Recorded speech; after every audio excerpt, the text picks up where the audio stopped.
what I thought that we would do today, because all of these artists have worked so hard, have done such important work over the last many years, some of them closer to my age than others, have been working for a very long time, and so each of them has something I think really important to say.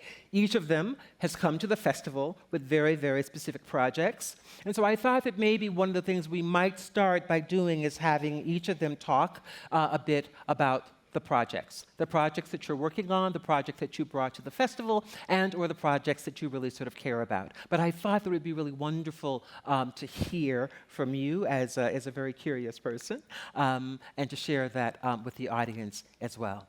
And so I'm going to start with Lynn. Oh. I'm going to start with Lynn, and you know, and then when Lynn is done, you know, then somebody else will jump in. I'm not going to point to you. You'll just decide who follows because we're all adults here. Okay. Are we then? Lynn. Hello, this is my first Sundance. Lin-Manuel Miranda, nice to meet you. I'm here this weekend riding shotgun because the movie I'm a part of is a documentary about my father, Luis Miranda, who's an extraordinary man. Thank you. All my life, I have been telling people I am the laziest, mellowest member of my family. And no one has believed me, and this movie will finally show that to be true. The filmmaker John James filmed my father over the course of 3 years, after which he'd recovered from a heart attack, and in the face of mortality decided to work harder than he has ever worked in his life. And you see him helping get Letitia James elected the first African-American Attorney General of New York. You see him helping us mount Hamilton in Puerto Rico, all while trying to get his adopted son, Miguel, into college. And all my life, you know, I've told people that, you know, he's the hardworking one. When I played Alexander Hamilton, I was playing a version of him because there's no such thing as relaxing. It's what else can we be doing? What else can we be doing? What other fight can we be getting into? Whether it's for social justice or another cause we believe in. So I get to be a proud son this weekend, and that's really fun. Lucky you. Yeah. Lucky you. But you also have 2 films here, no? I do. I do. I went from first Sundance, and I'm here with 3 movies. The other one is Freestyle Love Supreme. Again, I think, yes, thank you. They're performing later. I think that that's my longest adult relationship. It's this group of friends who improvise hip-hop songs in front of people, and the filmmaker, Andrew Freed, saw us before anything had happened in my career. I was still substitute teaching when he put cameras on us the summer we went to the Edinburgh Fringe Festival, and we were busking to get people to come to our shows in the supper room in Edinburgh. And it's the journey of that is also it's remarkable. I think so many of the amazing things you'll see is because an artist had the good sense to say, hey, something's happening here. Can I roll cameras on this? And I'm here because of those projects. And so, yeah, I'm really proud to be part of both of them. Great, thank you. Good. Well, I'll say, it's funny, I'm here with a documentary called The Fight. We had unprecedented, historic, all access into the ACLU for the past 3 years. And it was because I was one of those people who was like, something's happening here. Who's rolling cameras, like you talked about? But at the same time, the extraordinary filmmakers who made Wiener also had the same thought. And so we got together and started filming these phenomenal lawyers who, I mean, I woke up the morning after the federal decision came down to not allow the Muslim ban. I was in Los Angeles, but I was watching it on television, and I was looking at the faces of these lawyers, they are our Avengers, these superheroes, and thinking, who is on the ground with them? Who is telling this story of these, you know, these people are going to be at the front lines of all of the important battles that we will be facing in the course of this administration, and we need to capture it. And they truly have proven to be even more extraordinary than I could have imagined, and their battles were we were on the ground for the battle for reproductive rights at the border. We've been with a lot of the separated families, voting rights, and the question to put the question of citizenship on the census. What am I missing? Oh, LGBTQ, the trans community in the military. We were following lawyers in all of those cases. So I guess for me, to answer your question, I'm a little bit in a moment of falling in love with producing. My company, we're at Simpson Street, we're very committed to centering otherness and to reminding us all that our protagonists take on many faces, that our heroes cannot, should not, do not look like one kind of person. So this documentary is such a perfect example of that, because these heroes are male and female and cisgender and trans and older and younger, and they are all superheroes. But I really, in most of our work, it's about kind of finding the story where the hero is not who we usually might consider the hero. It might be somebody who's more disenfranchised, or somebody whose story is not traditionally thought of as being deserving of center. Really just to encourage us all to know that we are the center of our own stories, and we have the potential to be the superheroes in our own lives and transform our own communities. And if our heroes look like more than one person, we might, if we see it, we can be it. And so just really committing to that idea as a producer, which, for me, being a woman of color, anytime I stepped into the center of a story, it was a political act because I'm a Black woman, but also I don't want all of the heroes to look like me either. Just being really committed to that expansive storytelling. Though I've always been jealous that I didn't look like you. Julie? Okay, yes, well, I'm here with the Glorias, which, thank you. You don't know that yet. Yeah, we've shown it to about 20 people, so tomorrow is going to be very interesting for us. About 4 years ago, a friend gave me the book, Gloria's book, My Life on the Road, and I read it on a beach. How nice. I was so taken about what I didn't know about not just Gloria, but the whole history of the second wave of feminism. And somebody today asked me, well, what is feminism? And I just want to say, it's humanism. It's called equality. That's it. It's it. That's just it. There's nothing more mysterious than that. And I read her book, and it's a road picture. It's a road book. It's a road picture. What that means is it's not a good drama. It's not connected. It's all disparate scenes and times and taxi rides and all over the map. And most road stories or films, well, there have been almost no female road pictures, very few, and often they end in death. Because the kind of freedom it's just not possible. So yes, that one. And then I thought, the thing is that Gloria is an incredible woman, and of course she's had lots of romances. But in this movie, it's the romance between the women. It's the other incredible women, and I'm not talking about sex. I am talking about women working together in a positive nature, not at each other like many movies have done, pitting competition, one woman against another, mean girls, be this, that. I don't want to say what they are, but at this time, we need inspiration, and we need positive models of what women can do together with men. Now, that's a very big thing. This is not a woman's movie. This is a human movie. This is a movie telling story about from 1934 to the present. And I had to figure out how to connect the dots because, as I said, it's like this in the book. It's not something you would naturally say, oh, that'll make a good movie. So I came up with this concept, and this is the reason it's called The Glorias, with a bus out of time. Because the image of a Greyhound bus, such an iconic thing in America, of always going to the next convention or the next protest or the next talking circle or the next speech at a college or whatever it might be, we ain't there yet. They're never off the bus. You're always on the bus, and you'll never arrive. So I thought, well, maybe I won't have one Gloria. And also, I'm going to go from age 6 to 86, 85. I decided this is normal in a biopic, right, to have different ages. But I have different ages, a 6-year-old, a 12-year-old. Alicia Vikander plays 20 to 40. Julianne Moore plays 40 to 80. And then I'm going to spoil it for you. There is a little bit of the real thing in there. Wow.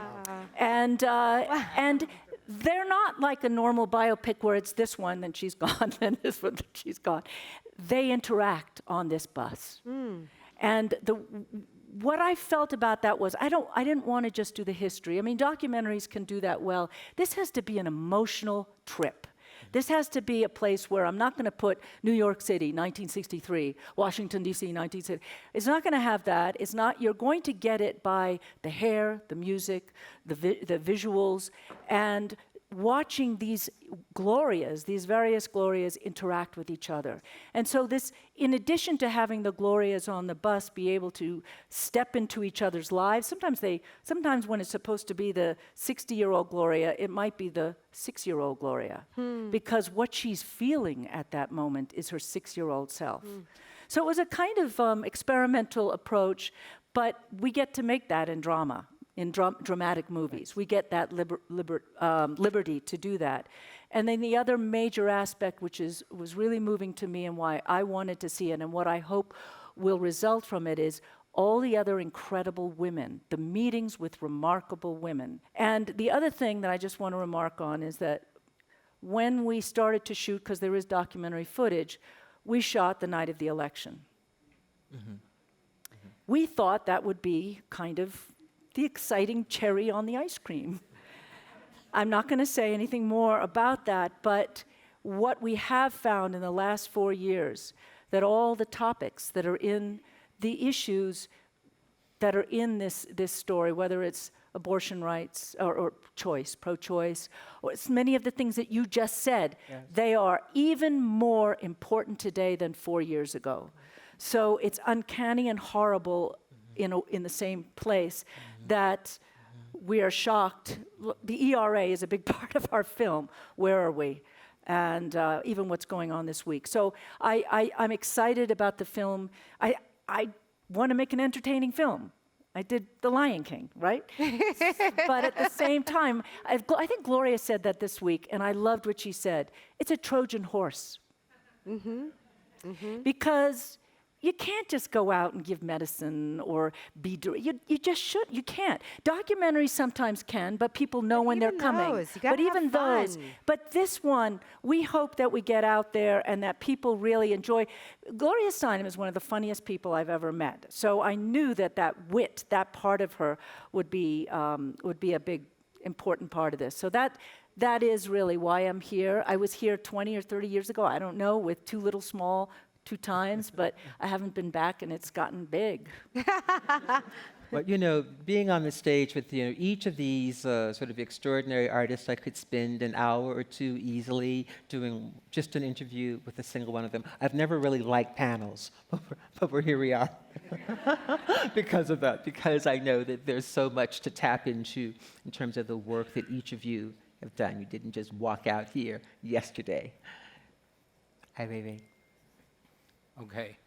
My name is Weiwei. I'm the oldest one among the group.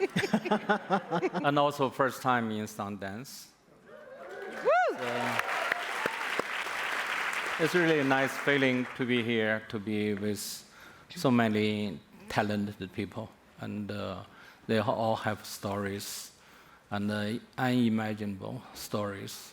And they all doing very well to tell their stories. I'm here to present a film about Mexico. I'm a Chinese. I present a film about Mexico. I I'm deeply honored I have a chance to talk about Mexicans. I'm not going to talk too much about the film because I think a film is a film. If I can talk about it, I will never make it. So, yeah, that's it. I'll save you some time. You know, I was, after knowing a little bit about all of you and thinking about all of you, where you've been, the kind of work that you've made, I started thinking about and reading more about your backgrounds. And one of the things that I now know about each of you, to one extent or another, is that each of you have been informed by politically active parents, right? You didn't emerge like in this sort of world of socially engaged art-making, critical thinking, just whole. And I wanted to know if, to what extent, those influences are really sort of anchoring you and anchoring the work. For instance, Lynn, you started talking about your relationship to your father and Hamilton. Yeah. Well, absolutely. I think when other kids had a paper route, my job was to go to the 10th Avenue project houses and register people to vote. That was my weekly chores. And it's interesting because I think I have a healthy skepticism for capital P politics, because I was sitting in the back coloring while campaigns were happening around me, and I didn't see how it informed my work until later. I'm having a particularly interesting moment with In the Heights, which is actually a movie that's coming out this summer. Oh, thank you. I started writing that because I desperately wanted a life in musical theater, and loved West Side Story, but never was going to dance well enough to play Bernardo. And then my senior year of high school, Paul Simon's The Cape Man came out, and it was also about a Latino Puerto Rican gang in the 1950s. And I just remember thinking, this is a very overrepresented group on Broadway. And I don't think it's an accident that 2 years after that show came out, I was a sophomore in college, and my dare to myself was, can we have a musical about us where we are not holding a knife and dancing? And it really sort of kicked into high gear when I started writing with Chiara Hudes in 2004, and I never thought of the show as very political. I thought it was, to me, it was a sequel to Fiddler on the Roof. If we all come from everywhere, and your parents may come from the Dominican Republic, and mine from Puerto Rico, and hers from Mexico, and hers from Cuba, then what are the traditions we bring with us? And what do we pass down to our children from our respective islands, if we're all in Manhattan Island? And what's amazing is, but I also believe that to create any art, you're dealing with the politics inherent to those characters and what they're going through in their lives. And Washington Heights was facing gentrification, is perpetually facing gentrification, and that's what our characters were going through.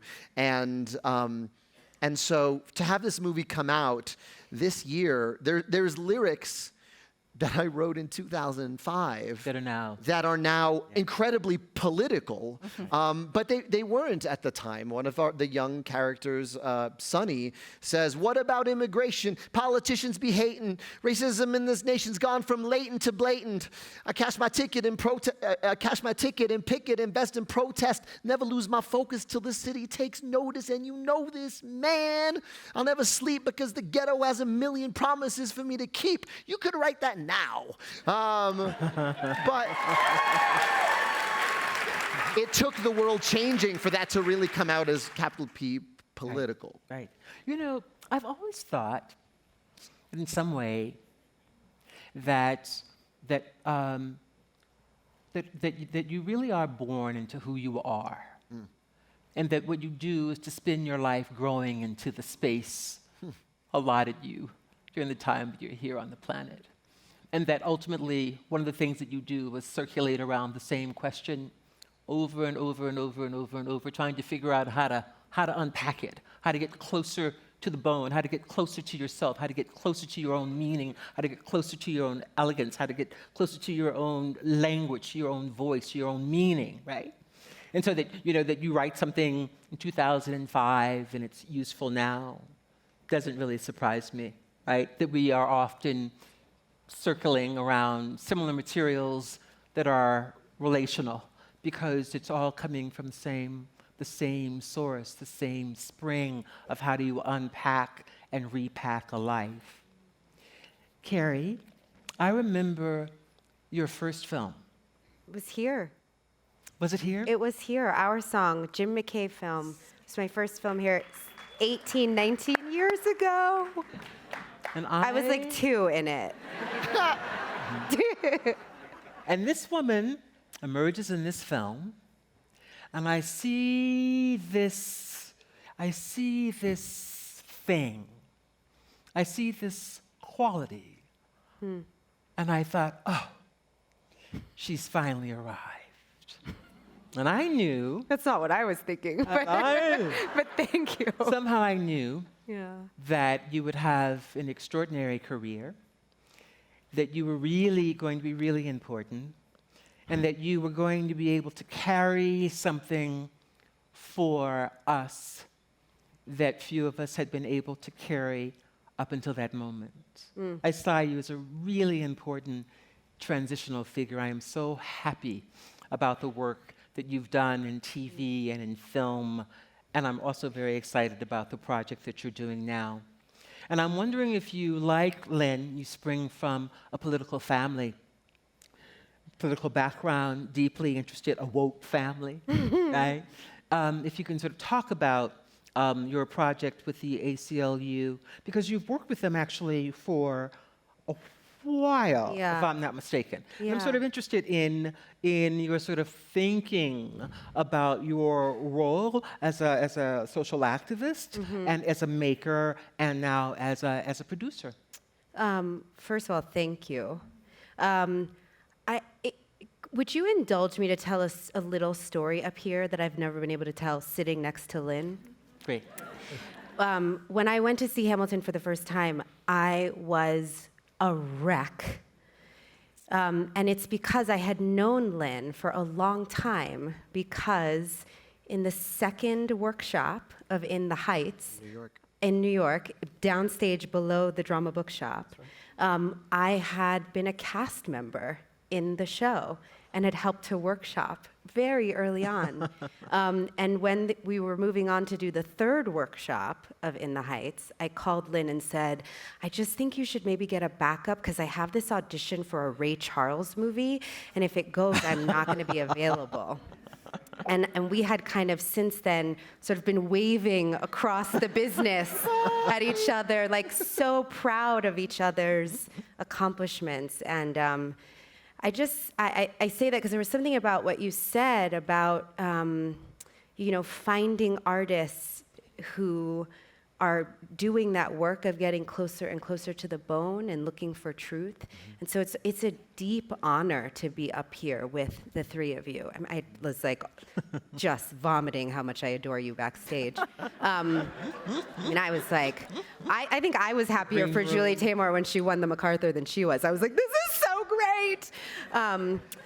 Anyway, it's really thrilling to be up here with you all. And I guess I would say, in terms of I think my work as an activist does come a lot from my parents, but it all comes back to this idea of the importance of humanity and of everybody mattering. Like, I just grew up in a home with a mother who was a teacher. She taught elementary education and then trained teachers in New York City and the Bronx. My first job was stuffing pamphlets for the Bronx Reading Council. And she just really believes to this day that everybody matters, that every story matters, that every voice matters. And so to me, I try to live that in activism and in storytelling. How are you involved in the shaping of this film on the ACLU? Yeah, As a producer? Yeah, as a producer, I really was. One of the things I love about producing is that I get to be in charge of encouraging excellence. You know, that as a producer, my job is to support all of these artists and artisans at doing their very best. And that was really my role here. I was receiving footage and helping to secure financing, but I really was there to help be a support system for these storytellers. Yeah. And to help with the relationship with the ACLU, because I had worked with the ACLU for a long time, and because we were asking them to be so exposed and vulnerable in ways that they had never been before, which is why the film works. It works because as you see somebody being, you know, about to walk into final, you know, closing arguments for the Supreme Court, you also see them like unable to control their child while they're on a conference call, you know, and you think like, oh, he's a superhero, but he's also just a guy, you know? You know, one of the things that I really admire very much about Vivos, the film that Weiwei has brought to this festival, to Sundance, not only this story, this awful story of the disappearance of these boys, the murder of these boys, really focusing our lens in this very particular way, but also this sort of unpacking of corruption, the nature of corruption, the nature of power, you know, the obsidiousness and the obscenity of it all. And at the same time, you're sort of looking at you're sort of negotiating these systems of power. You're also looking very with this incredible openness and generosity toward the families that have been left behind. The way that the camera beautifully lingers over the material culture and the practice of the everyday. I'd like to just hear you talk more about your ideas and your process and relationship to making the work and the decisions that you made and how you made the work. You made it sound very serious. It is. There's not much profound ideas behind my films. I try to be honest, which is not easy. And you have 2 hours to talk about 43 students, their family, and what is left behind, and they're really fighting for justice, but that justice may never arrive. As my experience in this world, justice is so rare, and it doesn't really arrive. You know, in many cases, even we pretend we are living in a society which fairness, justice are commonly being talked about, but if you really deeply look at it, and it's all questionable. Yes. So this topic even is a very simple topic. It's about students never come back home, and their parents just say they left alive. We want them come back alive. So that's very, very simple, demanding. After 6 years, none of them, not even moving an inch, So that for me is a way to study society, to make a comparison, Mexican culture and the Chinese culture and other cultures, even in the West, in US or Europe. In the US, we have endless cases like that. Yes. So that's why I said this sense about justice is never a profound idea. It's really essential. It's very simple. Very simple. I think probably, as you said, being honest is probably the most difficult. It is difficult because we all not so honest. Yes. And we all know it. And that's how our society, or our civilization is built on. So this brings up something very important. So I'm quite shy to sitting here and, Yes.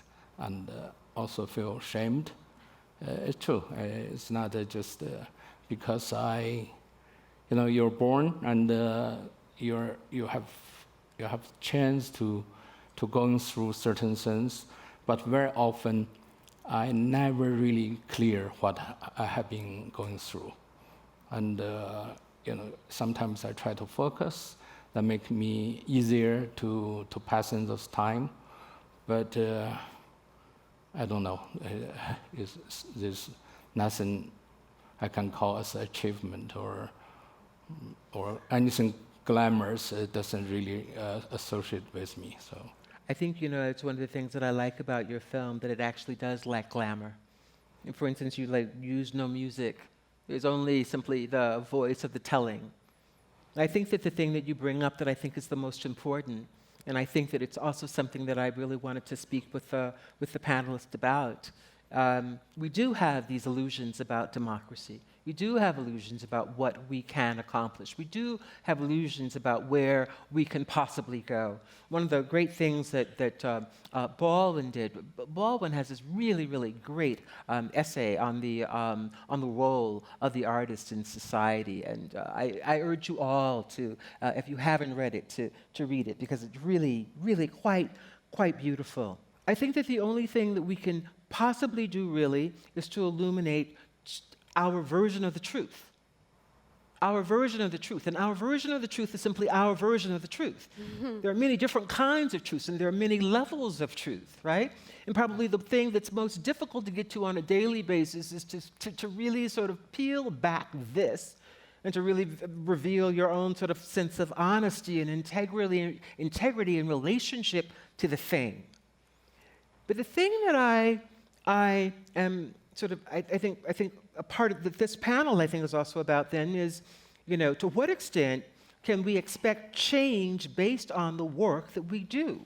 Do we do the work in order to elicit change, to foster change, to hope for change, or do we do the work because we absolutely simply must, that we have, as artists, we have no other opportunity? But I have a sense that we're actually doing the work in part because we're hoping to affect some sort of change. That change can be an awareness. Change and action can be, actions are very different. Actions are also complicated, right? So then you spend 6 years developing a project. Who are you speaking to and why are you doing it? What are you hoping to affect by making that in this way? Because we're all working primarily documentary. Even though it's fiction, right? This biopic, it's based on the lives of a real person, this extraordinary woman, right? So what do you actually expect from the work that you do? Like, what is that? And can you talk a little bit about that? Well, I think in the case of this one, I was so touched and moved. I want to share that. I was very inspired. And I think that I'm going to start to talk about other things besides the Glorias. Absolutely, you are open to that. Because you got to see it, and then we'll talk about it. Yes. But just because we were talking about our parents, my mother, I always thought I wasn't a political person, that I was just an artist. But my mother was a political person. Yes. She's 98 years old, and I used to go out and canvass with her when she ran for state representative in Massachusetts. And she, we'd come to knock on doors back then when I was 8 years old or whatever, and so this is a long time ago. And women would open the door and get angry and furious. Go take care of your children. She said, "There's my daughter."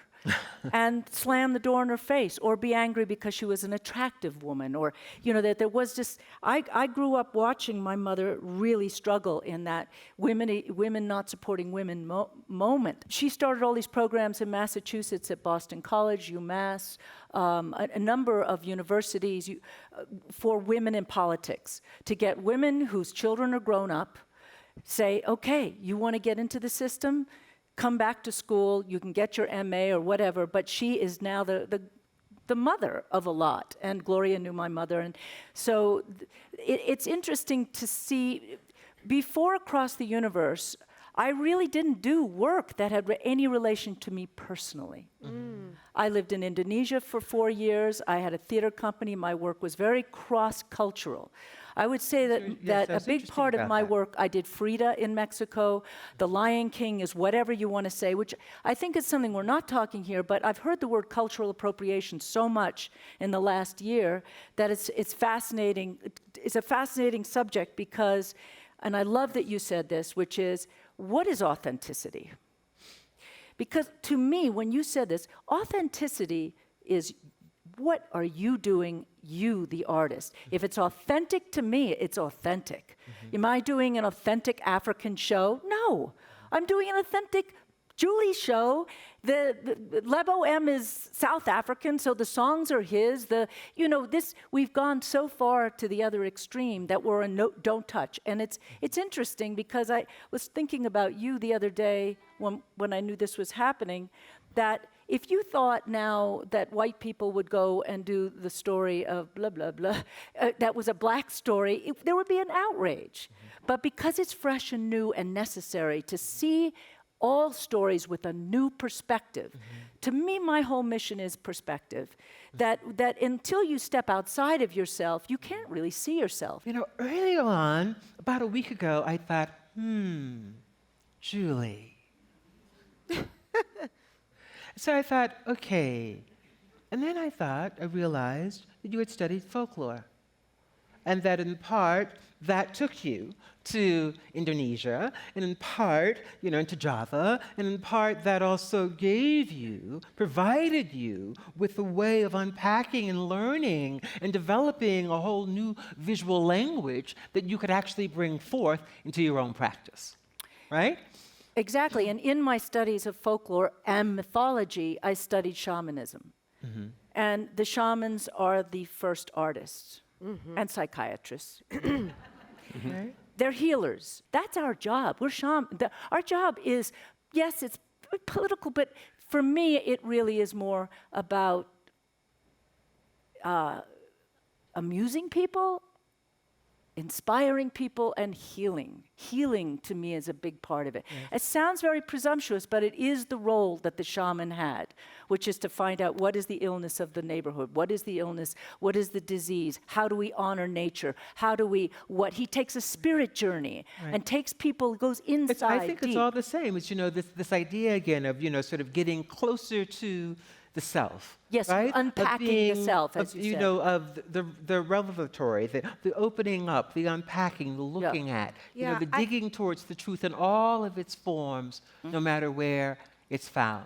I just want to also, though, because I think there's been, when we speak of healing, there has been great healing in the community of artists to be able to identify appropriation when it happens. So I just want to acknowledge that with deep respect for how you have approached cross-cultural art forms and really devoting yourself to a true, deep understanding of practices that other cultures use to create story. But I think where the focus of appropriation has been that the intention of borrowing from other cultures has not always been with the same integrity and heartfelt No, I respect. agree with you. It's another form of colonialization. Yeah, Picking things yeah. up And I guess the other part of it that yes, thank you for adding that to what you were saying. The other part of it is that, as you know, by using colonization as the association, that it's different when that privilege of cross-cultural exploration is allowed to some and not to others, So I think that's why it's become, I think that's why sometimes there is an anxiety around, having one community tell the story of another. But I think there is so much to be learned from how you've done it. And so I want to acknowledge, that the real feelings around appropriation, but also acknowledge the beauty with which you have handled that kind of exploration. Yeah, it's very, very clear in The Lion King. I didn't use Javanese Wayan Kulit shadow puppetry. Yeah. I used a technique. If you're going to be a Javanese Hawaiian kulit performer, it takes years to master. It's the language, the music, the code. That's not what I'm doing. Technique belongs to everybody. The Balinese didn't invent oil paintings. It came from the Dutch. They made it their own by the stories they tell with the oil paint on the canvas. You know, we are all actually in a very privileged position, all of us, right? We're all fairly well known. We all have pretty amazing careers in one form or another. We're known, right? We're able to tell a lot of stories that a lot of other people aren't able to tell, willing to tell, interested to tell, but we can sort of tell a whole lot of tells, right? And so this actually sort of brings up, I think, something really important, right? Who has the right to tell another person's story? Yeah. And how do you take that right, right? But also, sorry, can I Yeah. add to that? Because that's Please. that's an incredibly important question. I think from a personal standpoint, what story, because I work in musicals, can I live with for 5 to 7 years? 7 years on television. That's another kind of story. I'm about 7 a years decade per show. Yeah. Forgive me. Okay. And so, So having coming off of Hamilton, people sending me every historical era in the world saying, please tell this story. And saying, I don't know how to tell you that the ghost of Alexander Hamilton bugged me for 7 years. Yeah. And that in telling his story, I was able to touch on so many things. The biggest one being, what are we meant to do with our time on Earth? And I had 2 characters both of whom faced enormous loss at a very young age, and one of whom, his response to that loss was, fuck it, I have to get as much done in my time as possible. And the other one saying, I'm terrified of making a wrong move in my time here. Yes. And how do those characters grow and change and learn from each other? That's why it wouldn't let me go for 7 years. And I believe that activism comes from the same place. I believe that story you heard on the news that does not leave you alone when you are in the shower or when you are playing with your kids, that is what you should act on. That is where you should volunteer. That is where you should spend your time. It's the same impulse.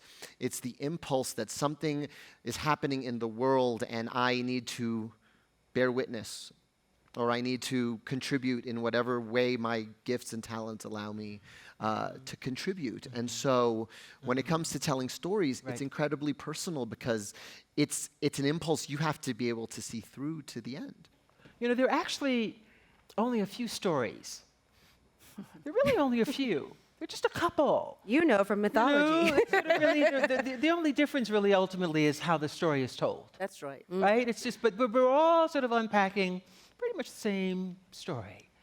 We're born, we do a few things on Earth, we love, we laugh, we die. With all that has happened, I remain extraordinarily hopeful that change is within our grasp, and that whether I get up in the morning and I struggle to see that or not, I know that it's actually there, and that our lives and that our work has meaning, and that we press towards the best that we can be, even though we know we're pressing towards the best that we can be, and that justice is always something that we'll be reaching for in some way, because humans are humans. Thank you.